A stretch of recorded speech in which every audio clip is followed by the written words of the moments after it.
আজ ছিল সানডে, তো সানডে স্পেশাল লাঞ্চটা মাটন দিয়ে শুরু করা যাক। না না, প্রথমে কিন্তু কলমি শাক ভাজা খেয়েছিলাম। আমার কিন্তু এই শাক ভাজাটা খেতে ভীষণ ভালো লাগে, আর তোমাদের অবশ্যই কমেন্টে জানিও। তারপরে একটু পাতলা পাতলা ঝোল নিয়ে নিলাম খাসির মাংসের, একটা আলু। আর খাসির মাংসের স্বাদ বুঝতে গেলে আর অন্যান্য রান্না লাগে না, তাই তো আর বেশি কিছু রান্নাও হয়।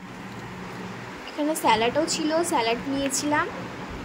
আমি অত খাসির মাংসের ভক্ত নয়, কিন্তু এই দুপুরবেলায় খাসির মাংসের পাতলা ঝোল পেলে ছেড়ে দিতে পারি না, তাই আর কি ওই নরম নরম পিসগুলোকে নিলাম আর খেয়ে নিলাম।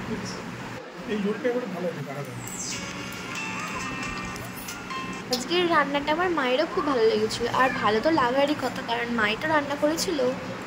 অ্যাজ ইউজুয়াল মা প্রথমে শাক ভাজি দিয়ে খেয়ে নিল, তারপরে একটুখানি লেবু চিপে ভাতের মধ্যে মাংসর ঝোলটাকে নিয়ে নিল, আর একটু মাংসও নিয়ে নিয়েছিল, একসাথে সব মিলিয়ে খাচ্ছে মা।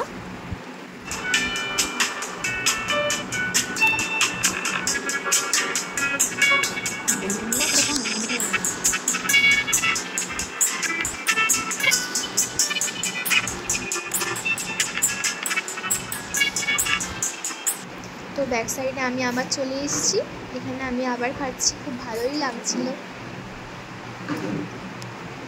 আর এই রবিবার মানে আমার কাছে কি জানো তো, একটা ঢিলেঢালা কমফর্টেবল একটা ড্রেস পরে আর আরামসে মাংস দিয়ে ভাত খাবো বসে বসে।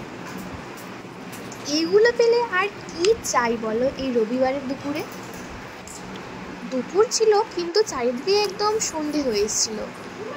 আসলে আজ সারা দিন ধরে বৃষ্টি হচ্ছিলো, আজ ছিল 18ই অগস্ট। আর তোমাদের ওদিকে বৃষ্টি হচ্ছিল কি অবশ্যই কমেন্টে জানিও। তো wait for next video, bye by.